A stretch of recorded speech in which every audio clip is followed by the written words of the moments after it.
일생에 사람으로 태어나서 한 번 결정하기 참 어려운, 그리고 아무에게나 주어지지 않는 큰 결단으로 인생의 결단을 하고 선교사로 나섰다가 그 엄청난 결정을 뒤로 하고, 그리고 하늘의 부름을 접고 그 길에서, 소명의 길에서 뒤돌아서면서 남긴 한 선교사의 이유입니다.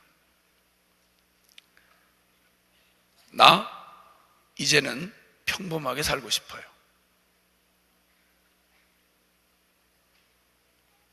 이제는 나 평범하게 살고 싶어요.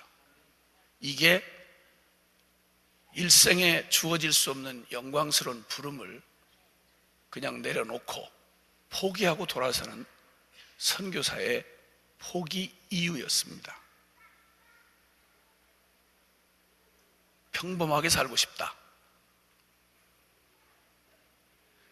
세속의 운명에 길들여진 안목의 정욕, 육신의 정욕, 이생의 자랑, 자아추구를 하면서 깊이 세상에 푹 쩔어붙은 인생에게, 그리고 일생 두려움에 매여 종노릇하는 그런 죄인인 인생들에게 있어서 이 평범한 삶이란 결코 떠나고 싶지 아니하는 터일 것이며, 그리고 정말 떨치기 어려운 유혹일 것이 틀림이 없습니다.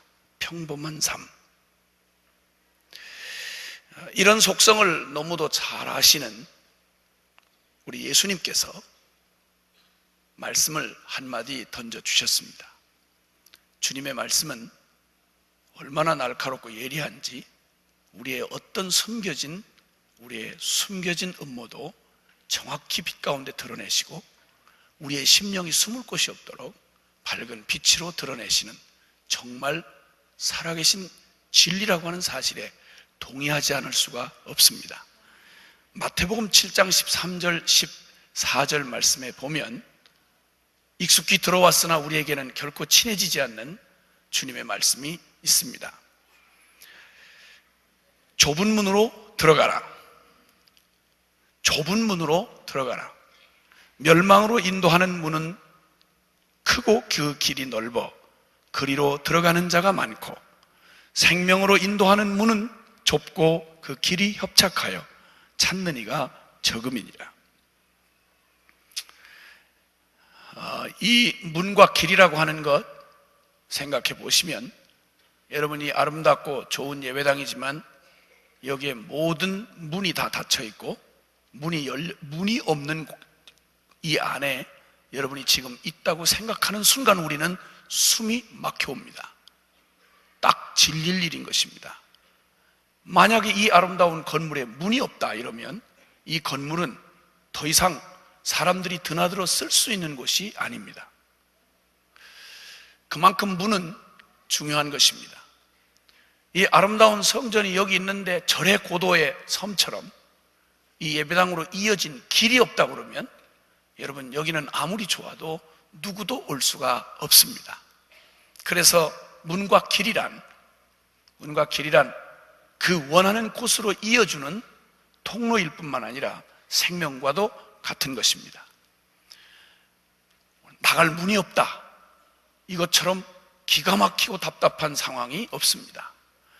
나갈 길이 없다, 어디로 가야 할지 길이 보이지 않는다, 이럴 때에는 우리 인생의 절망적인 상황을 표현할 때 쓰는 말입니다. 그러므로 문과 길에는 두 가지 기능이 있습니다. 하나는 말씀드린 대로 그 순기능으로는 문은 우리로 하여금 가고자 하는 그 목적지로 이르게 해주는 그런 통로이며 생명줄과도 같습니다. 길이 마찬가지죠. 그런데 역기능이 있습니다. 잘못 열린 문, 잘못 열린 길은 우리로 하여금 돌이키기가 어려울 만큼 잘못된 것으로 파멸로 이르게 하는데 속히 빠르게 인도할 수가 있습니다. 그렇기 때문에 열렸다고 다 문이 아니며 길이라고 다 길이 아닌 것입니다. 자, 그런데 오늘 주님은 우리에게 이 넓은 길과 좁은 길에 대해서 우리에게 말씀을 하고 계십니다. 인생 앞에서 열려져 있고 우리로 항상 선택을 요구하는 이 두 가지, 열린 넓은 길과 좁은 길, 이 사이에서 날마다 우리는 머뭇거리게 되고 그리고 이 앞에서 결단을 요구받게 되는 것입니다. 그런데 이 넓은 길이라 함은 그 길이 환하고 넓고 편해서 전혀 저항이 없습니다. 그리고 많은 사람이 가기 때문에 특별히 별 각오나 생각이 없이도 저절로 떼지어 몰려가게 되는 평범한 길이요, 그리고 보편타당한 길인 것입니다. 그래서 의식 없이 그냥 떠밀려 갈 수 있는 길이 바로 넓은 길, 평범한 삶의 길인 것입니다. 그런데 여기 좁은 길이라 하면 그 길이 좁고 협착을 해서 더군다나 위험해 보이기까지 하면 사람들한테 왜 이 길을 가야 하지? 이거 꼭 가야만 되는 거야?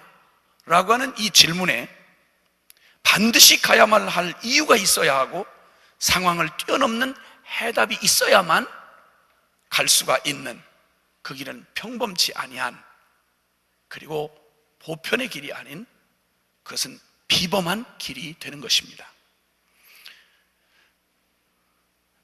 자, 사실 우리 앞에서 늘 망설이며 머뭇거리게 하는 이 넓은 길의 유혹과 이 좁은 길의 두려움이 우리 앞에 늘 놓여 있어서 우리가 선택을 해야 될 것처럼 생각이 되지만 사실은 인생에게 있어서 이 길은 선택할 수 있는 두 길이 아니라 오히려 우리에게는 오직 한 길만이 있다는 사실을 알게 되는 것입니다.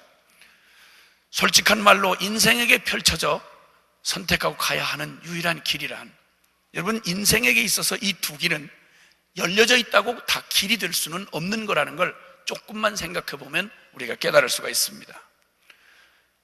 이 죄에 익숙하고 길들여진 죄된 육체 가운데 거하면서, 그리고 정사와 권세와 어둠의 주관자인 악한 사단이 주인 노릇을 하는 이 더럽고 추악한 세상 한복판을 살아가면서 진리를 따라 산다, 하늘에 속한 삶을 산다, 하나님의 백성이다 하는 이런 성도의 삶에 있어서 평범한 삶이란, 넓은 길이란, 그리고 평범하게 살 수 있다는 이런 유혹은, 넓은 길의 유혹은 사실은 가장 흉악한 사기요, 그리고 거짓말인 것입니다. 있을 수가 없는 말인 것입니다. 결국 오직 하나만 있을 것인데 이 선택에 따라서 운명이 완전히 갈라집니다. 주님이 말씀하신 것처럼 우리가 결국은 평범이라고 말하는 보편의 바다에 빠져 죽을 것인가, 아니면 풍랑을 두려워하지 않을 그 영광에 사로잡힌 비범한 삶을 살 것인가, 이 둘 중에 하나가 있을 뿐입니다. 결국 이 길을 선택한다고 내가 그래서 결국 이 비범한 삶이 저절로 주어지는 게 아니라 왜 가야 하냐며 꼭 이 길을 가야 하는가 라고 하는 질문에 반드시 가야 하고 꼭 이 길로 가야 한다고 하는 그런 힘으로 우리를 붙잡을, 내 눈에 발견된 바로 나를 사로잡을 그 영광을 보느냐 보지 못하느냐가 관건인 것입니다. 인간의 삶의 인생이 흥하느냐 망하느냐의 얘기는 결국 한마디로 좁혀보면 나를 사로잡을 만큼의 영광을 보았느냐 보지 못했느냐가 바로 우리로 하여금 이 어리석은 넓은 길의 보편의 삶의 평범의 삶의 유혹에서 벗어나서 생명의 길, 진리의 길, 좁은 길을 가게 할 수 있는 관건이라고 하는 것입니다. 사실 한 사람이 평범한 이런 보편의 그런 그 인력을 끊고 본성을 거스려서 좁은 길로, 그리고 또 그 부름을 따라서 살 수 있게 하는 힘은 다른 데 있지 않습니다. 그를 사로잡을 만한 영광, 그를 끌고 갈 만한, 그를 미치도록 그 길을 꼭 가게 하고야만은 그 영광을 봤느냐 보지 못했느냐가 그 결과를 좌우한다 이 말입니다.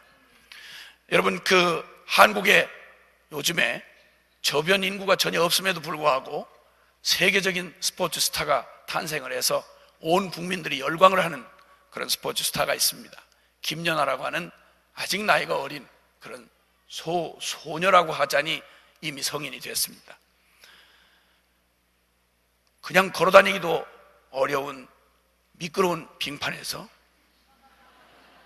어쩌면 그렇게 그 위험한 자세로 그렇게 춤을 추고 안무를 하면서 공중에 붕 떠서 돌았다가 내리고 사람을 주눅들게 하는지 볼 때마다 저는 아픈 상처를 갖고 있기 때문에, 저는 평생에 한번 스케이트 구두를 신어본 적이 있는데 다른 사람의 손에 붙들려서 얼음판 한복판에 데려다 놓았습니다.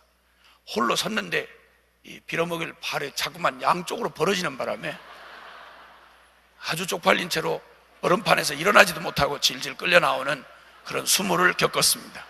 다시는 빙판 근처도 가지 않습니다.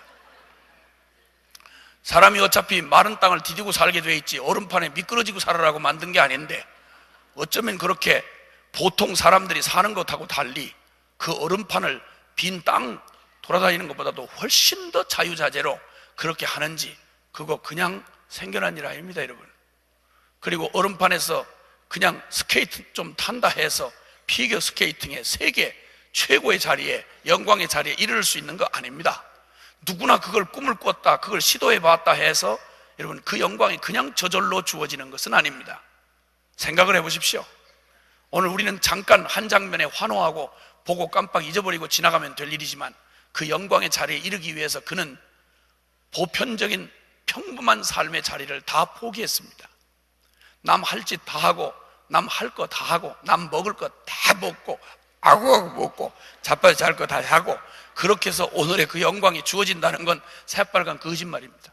있을 수가 없습니다, 여러분.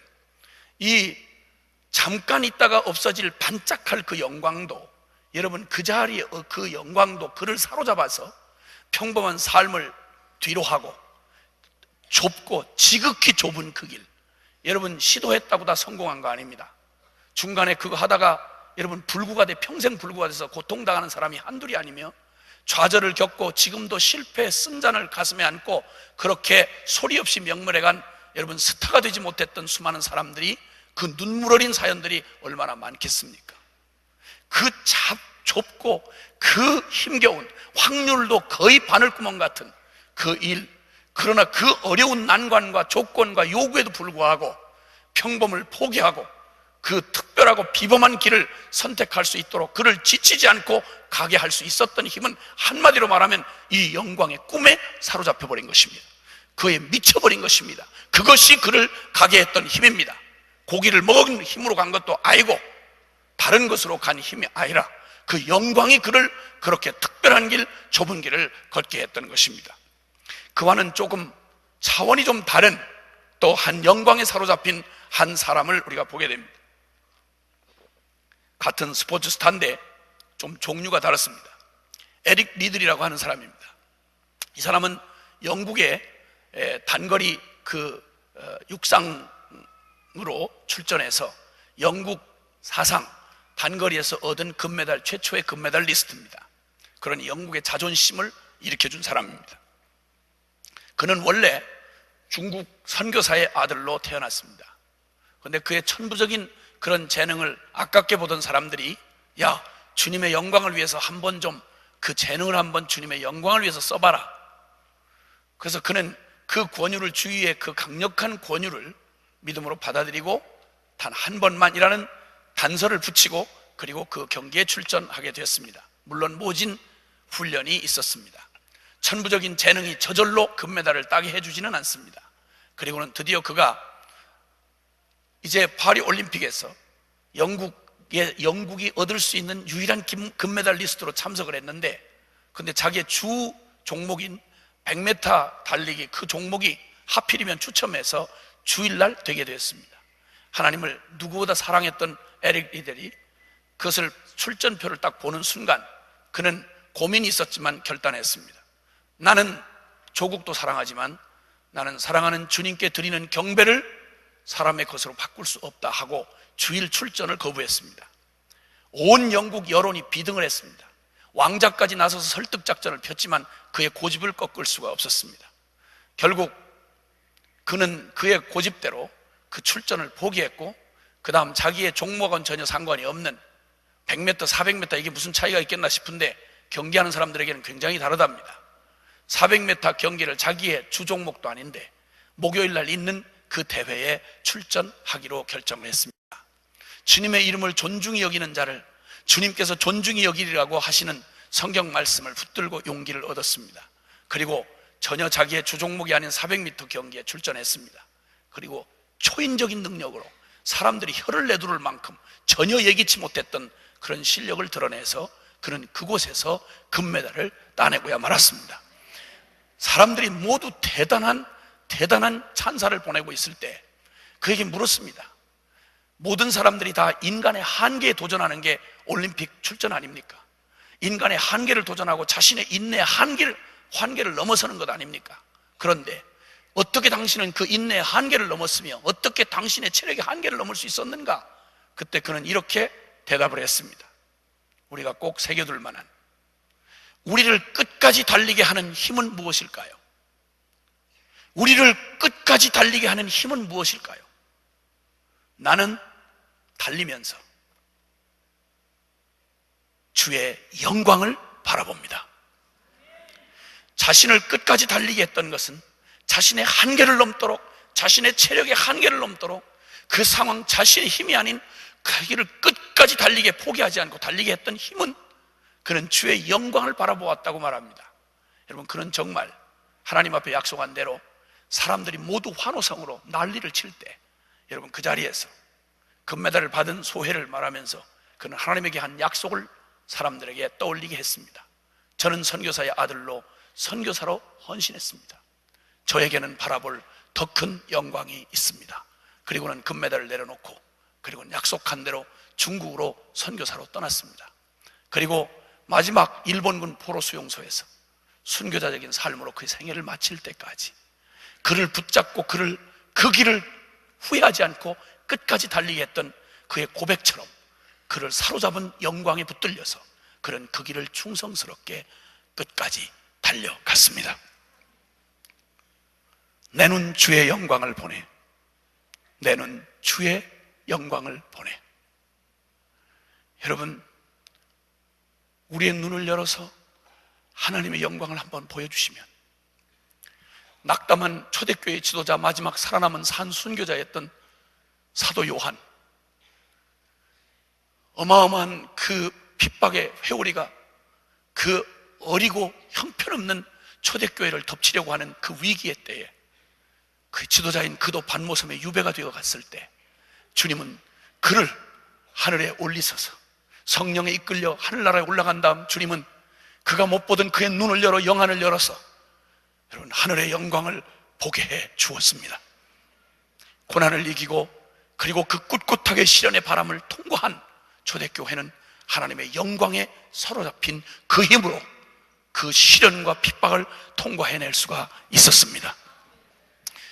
결국 하나님께서 우리의 인생에 이 살고 죽는 문제가 달린, 흥망의 문제가 달린, 나로 하여금 그 보편의 유혹, 평범의 유혹을 떨치고 비범한 삶을 걸어갈 수 있게 하는 그 관건은 보느냐 보지 못하느냐는 것입니다.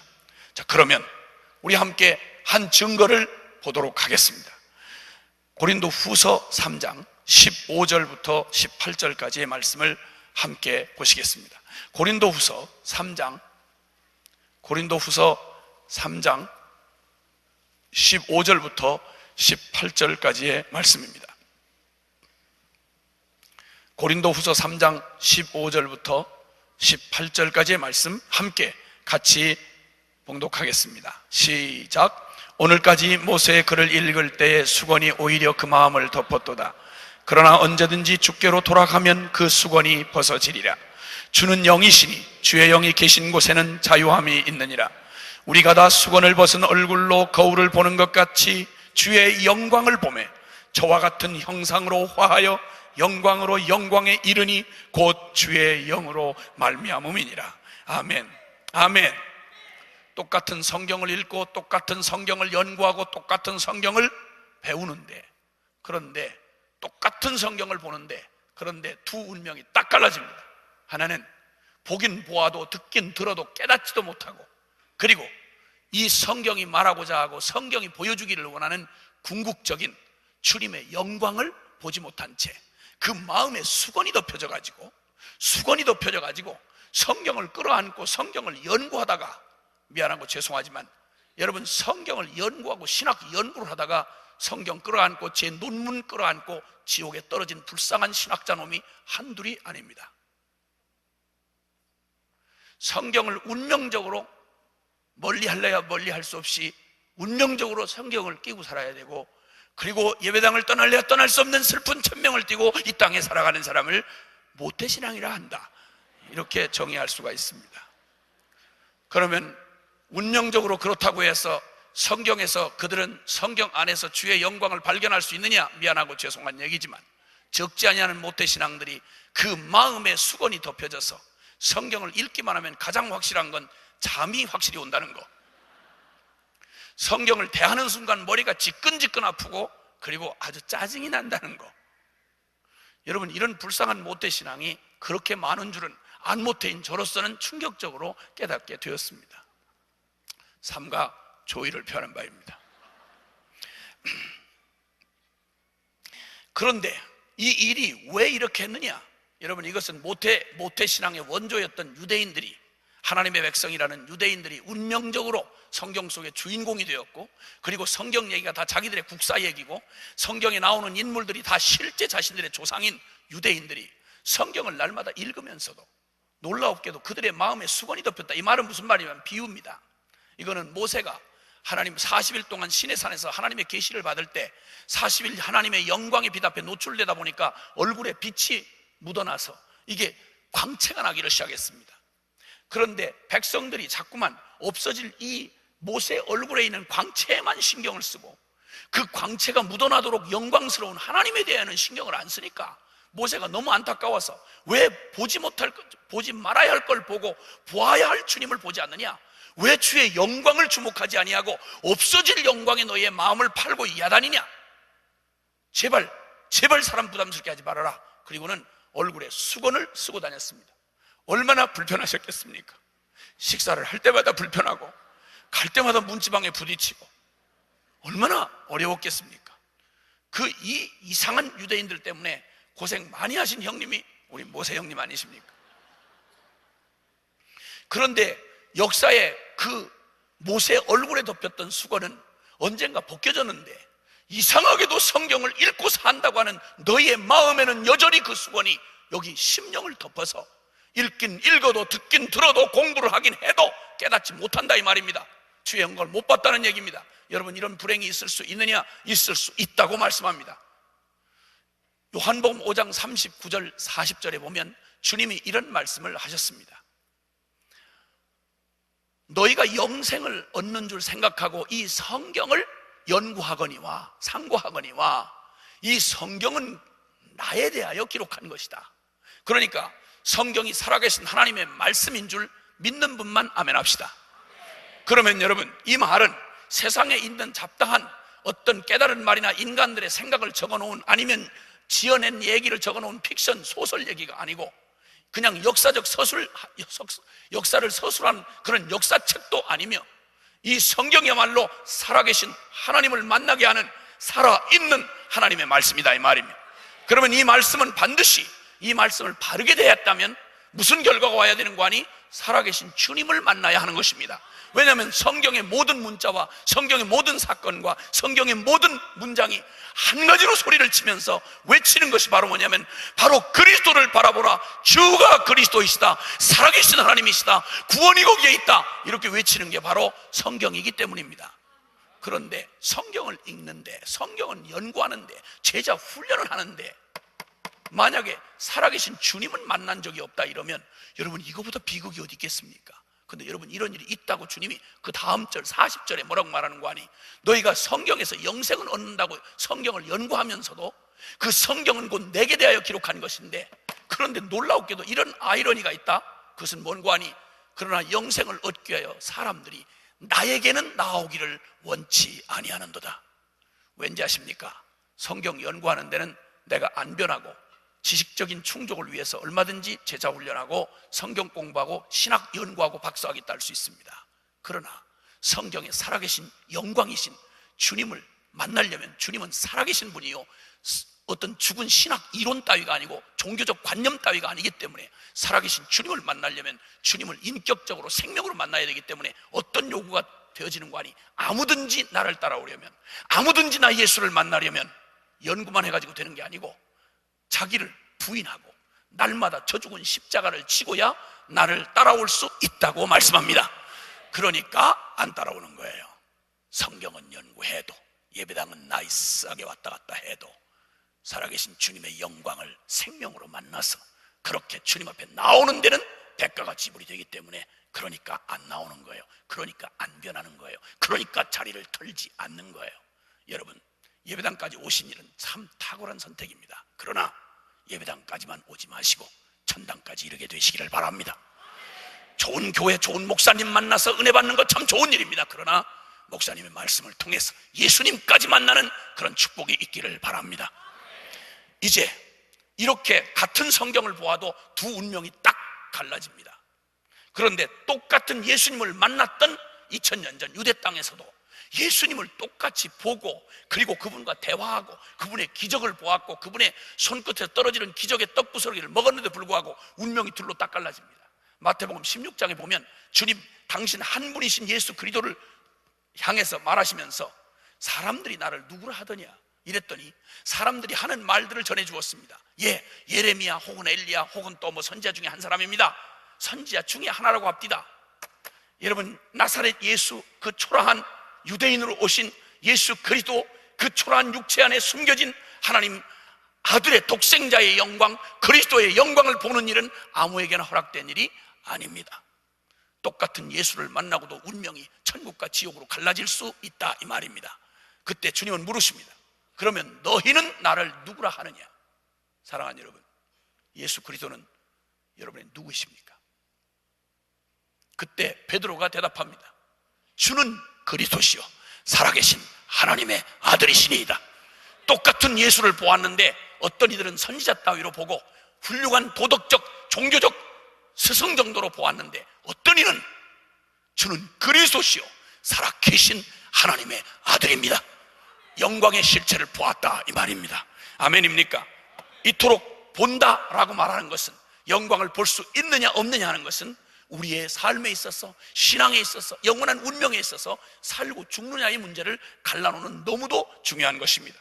그래서 우리가 주님 앞에 정말 간절히 구해야 될 것은, 그런데 놀라웠게도 주님이 놀라운 약속을 해주십니다. 그러나 17절에 보면, 3장 그 16절에 보면 언제든지 주께로 돌아가면, 생명을 걸고 전심으로, 관념적인 신앙이 아니고 그저 나의 필요를 채우는 정도의 종교적 행위가 아니라 정말 전심으로 생명을 걸고 주께로 돌아가는 자, 십자가의 복음 앞에 전심으로 나아가는 자는 언제든지 그 수건이 벗어지리라.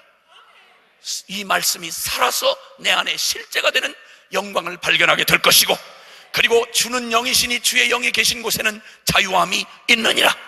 이렇게 되면 주께서 우리를 수건을 벗은 얼굴로 거울을 보는 것처럼 뚜렷하게 주의 무엇을 보는 거 아니? 주의 영광을 보매 저와 같은 형상으로 화하여 영광으로 영광으로 영광으로 영광에 이르게 하나니 곧 주의 영으로 말미암음이니라. 아멘, 아멘. 만약 사실이 이러하면, 이렇게 이것이 중요하다고 그러면 여러분, 그러면 우리에게 보내주신 성령님, 그분은 우리에게 오셔서 무슨 일을 하실까요?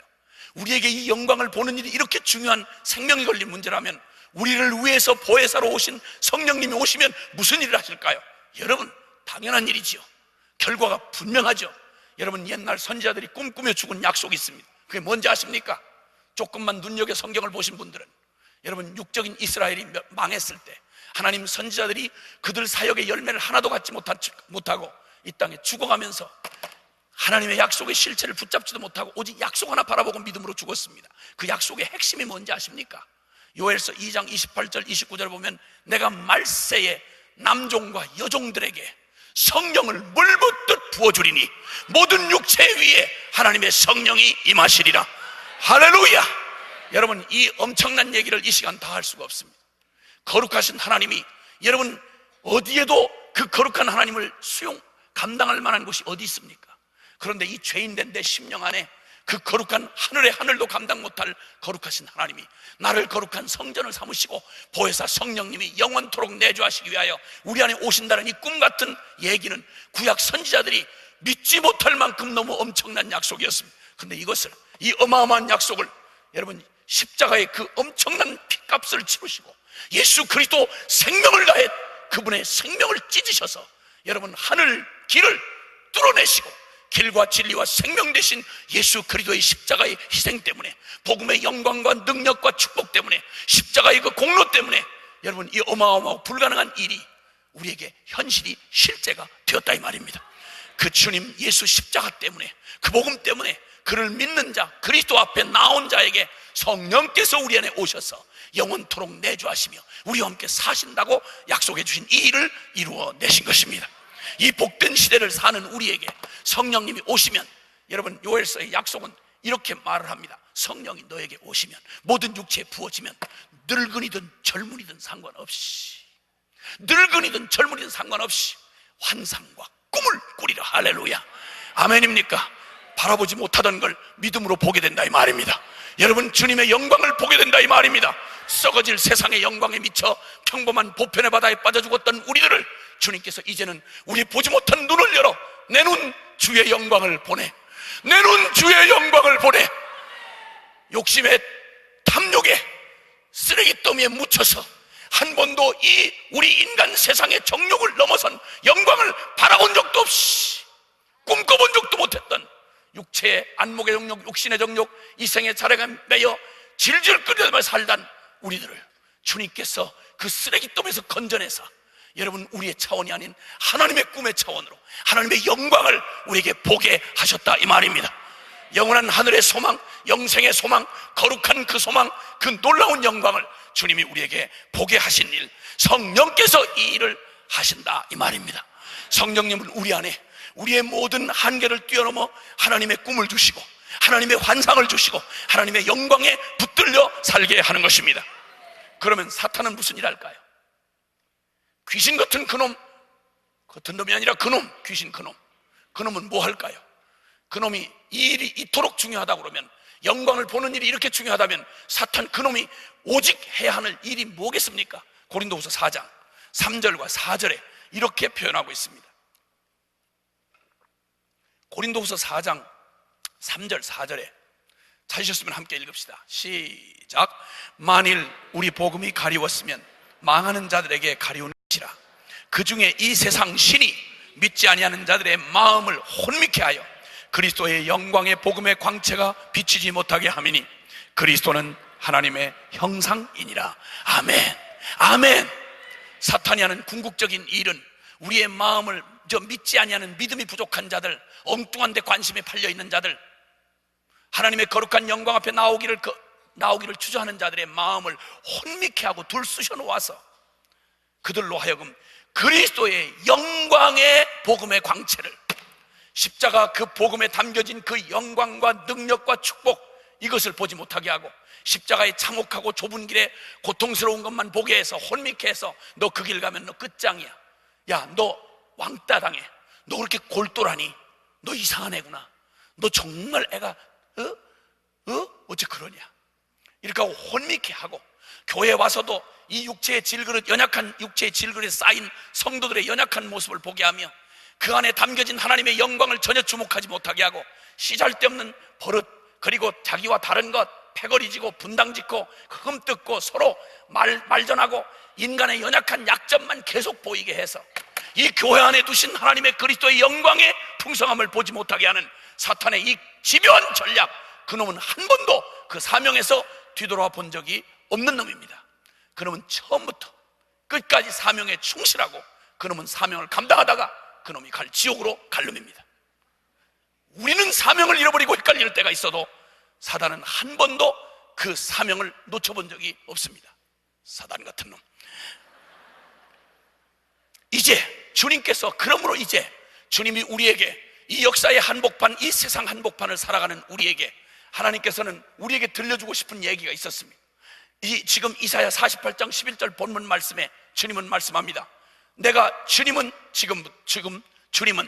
창조하신 창조의 주님이시며 이 역사를 심판하실 심판의 주님이시며, 그리고 그는 모든 역사의 알파요, 그는 또한 오메가이십니다.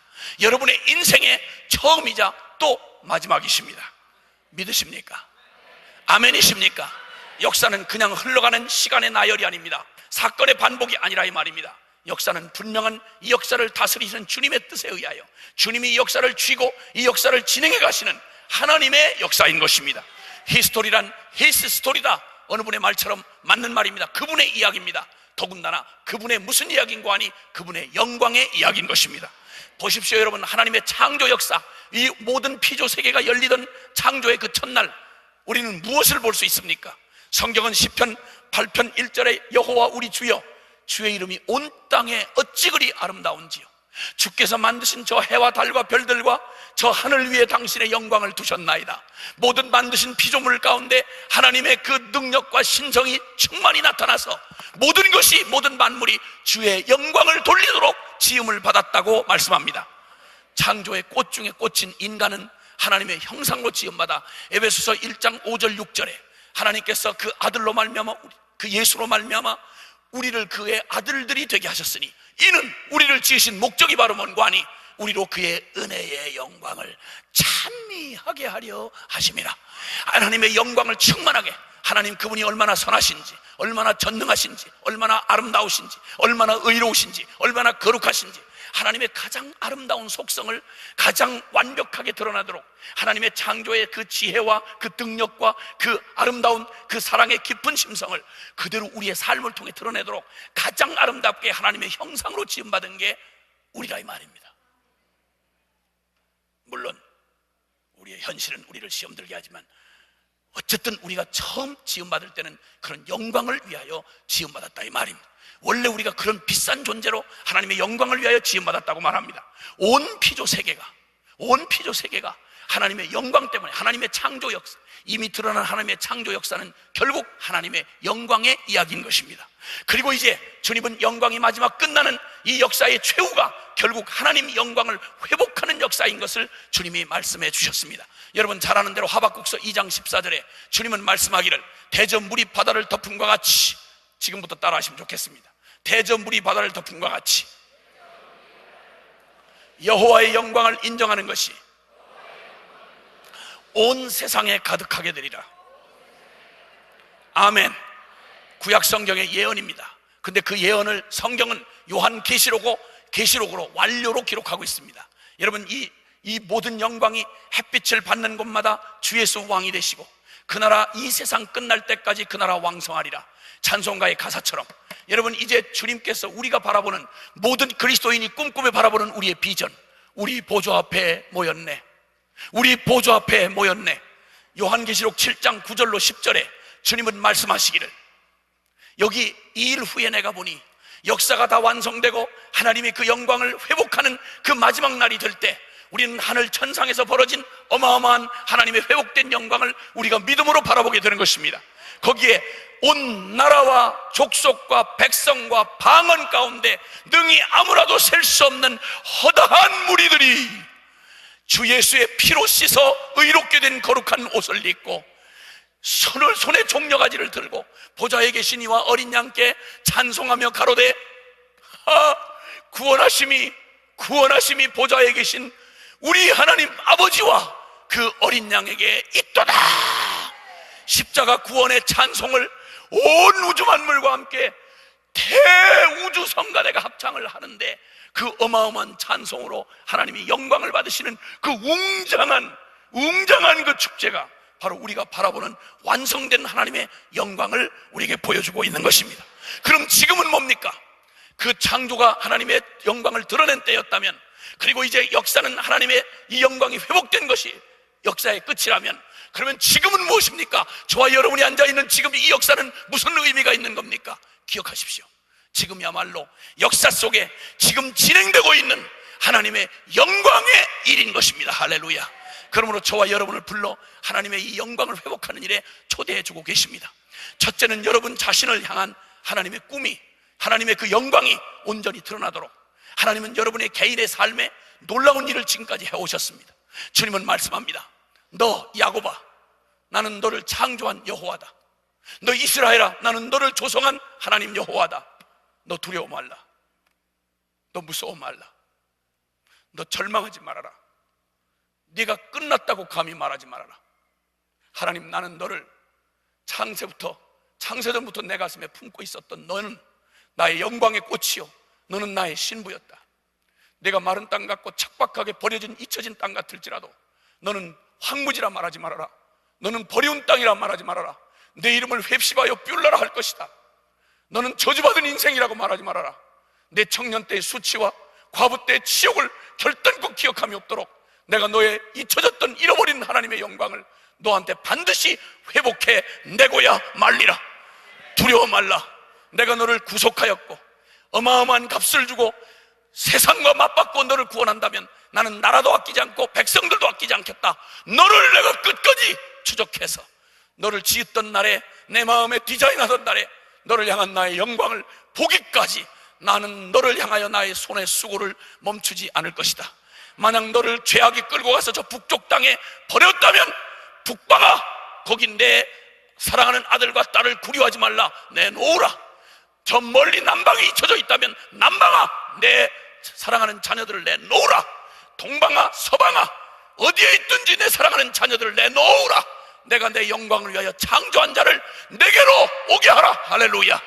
하나님의 의지가 여러분을 오늘 이 자리에 이르게 하셨습니다. 여러분, 지구 땅 끄트머리에 복음하고 소외된 조선 땅에 살던 저와 여러분을 130년 전에, 아니 2000년 전 당신의 아들을 갈보리 언덕에 당신의 아들을 찢어 피를 쏟아 이루신 십자가의 복음으로 2000년 역사의 구비구비마다 선교자들의 피를 쏟게 하시며 선교사들을 보내셔서 오늘 여러분의 완고하고 버려졌던 우리의 황폐한 심령을 오늘 여기 역사의 주인공이 되게 하사 감히 하나님을 알아보고 예배하는 자로 이 주역으로 이 자리에 이르게 하신 하나님을 찬양합니다. 여러분, 할렐루야. 주님이 하셨습니다. 하나님이 하셨습니다. 여러분, 여러분의 부모는 여러분을 잊을지라도, 여러분의 형제는 여러분을 버릴지라도 기억하십시오. 여러분 자신이 여러분 자신 스스로에 대해 포기했을지라도 하나님의 가슴에는 한 번도 잊혀져 본 적도 지워본 적도 없는 여러분 하나님 가슴의 보배요, 하나님 가슴에 여러분 그의 꿈이었습니다. 그 일이 이렇게 역사적 현실에 여기 실제가 되었다면 주님은 또다시 우리에게 말씀합니다. 나는 결코 쉴 수 없다. 물이 바다를 덮음과 같이 온 나라와 족속과 백성 가운데 잊혀진 너같이 잊혀진 어떤 영혼도 남아있는 한 나는 이 땅에 올 수가 없다. 나는 끝까지 일을 쉬지 아니하리라. 너 쉬지 말고 내게 부르짖어. 내가 사랑했던 예루살렘을 되찾고 내가 사랑했던 시온을 영광스럽게 회복할 때까지 네가 쉬지 말고 밤낮으로 부르짖어. 나 좀 쉬지 않고 그 일 좀 할 수 있게 해달라고 주님 부탁하셔서 여러분 이 마음이 여러분에게 얼마나 실제가 됐는지는 모르지만 기도를 해온 저희들의 마음 안에는 감격 자체였습니다. 여러분, 열방센터, 여러분 세계 기도센터를 여기 예배당에 한 건 공간 하나 만드는 의미가 아닙니다. 여러분, 24시간 365일 하나님의 마음의 심장에 쉴 수 없으신 하나님의 심장을 받아 순종하겠다고 하는 하나님의 거룩한 영광의 맛을 본 자들이 거기 무릎을 꿇어 순종하고 온 열방을 잊혀진 한 나라도 잊지 아니하고 우리가 손에 손을 붙잡고 한 시간씩 손에 손을 붙잡고 기도의 사슬을 이어오면 이 열방을 쉬지 않고 구원하시는 하나님의 구원의 역사가 쉬지 않으실 수 있다길래 어리석어 보이지만 순종을 했습니다. 그리고 꿈을 꾸며 기도했습니다. 그런데 이 꿈이 여기서 현실로 일어나는 걸 보니까 가슴이 흥분이 돼가지고, 집회 안 나오신 분들은 잘 모르시겠지만 첫날 제가 얼마나 흥분했는지 듣는 여러분이 숨이 막힐 정도로 첫 번부터 높은 도로 시작을 해가지고, 낮은 도부터 해야 도레미파 솔레스도 올라갈 텐데 첫 번부터 높은 도로 시작을 해서 나도 죽을 뻔했습니다. 2시간이 넘도록 높은 도로 계속 가는데 가다가 내려올 수가 있어야지. 끝까지 외치다가 밤새도록 이 흥분이 가라앉질 않아서 잠을 못 자고 새벽에 나왔습니다. 물론 안 나오신 분들은 편안하게 계셨지만 열방센터가 오픈이 되고 여기서 24시간 기도가 이어진답니다. 여러분, 저는 그냥 기도 하나 열심히 하는 교회의 한 행사로 보지 않습니다. 여기서 봉합불을 들게 하신 하나님이 열방에 이뤄진 영혼들을 향한 하나님의 열심이, 그 영혼들을 결코 포기할 수 없었던 하나님의 영광의 꿈이 순종하는 저와 여러분의 순종을 통해서 하나님이 쉬지 아니하시고 당신의 종들을 일으켜 선교지로 보낼 것이고, 그들이 가서 일하는 곳곳마다 하나님이 친히 성령으로 역사하셔서 거기서 하나님을 모르던 잊혀진 영혼들이, 깨어지고 박살난 영혼들이 하나님의 영광을 맛보고 비범한 길로, 좁은 길로, 생명의 길로 나오는 수많은 일들을 주여 우리로 보게 하실 것이니 흥분하지 않을 수가 없는 것입니다. 여러분이 역사의 현장에 여러분이 계십니다. 여러분, 구경꾼이 되지 마시고 주역이 되시기를 바랍니다. 오 성령이여, 이 일을 이루시옵소서. 오 성령이여, 우리의 가슴에 이 영광으로 충만하게 하시옵소서. 할렐루야, 할렐루야, 아멘. 그리고 주님은 이 회복될 영광, 반드시 되고야만 하는 영광 때문에 주님이 우리를 불러 하나님의 거룩한 영광에 개인의 삶을 회복시키는 꿈만 아니라, 여러분, 우리의 순종을 통해서 열방 모두가 돌아올 때까지 주님이 쉬지 않고 일하는 이 하나님의 심장의 박동소리를 느끼며 함께 기도해 보십시오. 여러분, 쉽지 않을 것입니다. 일하시는 주님, 모든 걸 행하시는 주님, 아들을 잡고 성령을 보내시고 친히 일하시는 주님이, 그 주님 앞에 기도 좀 하는 것도 이렇게 힘들면 그 일을 행하시는 주님이 오죽하겠습니까? 자빠지고 넘어지고 졸고 깨지고 해도 순종하겠다고 여러분 순종의 걸음을, 믿음의 걸음을 옮기시면 하나님 여러분보다 더 열정적으로 원하시는 주님이 여러분의 그 발목에 힘을 주시고 어그러진 발을 곧게 하시며 여러분 앞에 대로를 펼쳐주시고 주님 앞에 달려갈 힘을 주실 것입니다. 우리가 주님을 순종하고 영광을 보고 가는 길은 말 그대로 좁은 길입니다.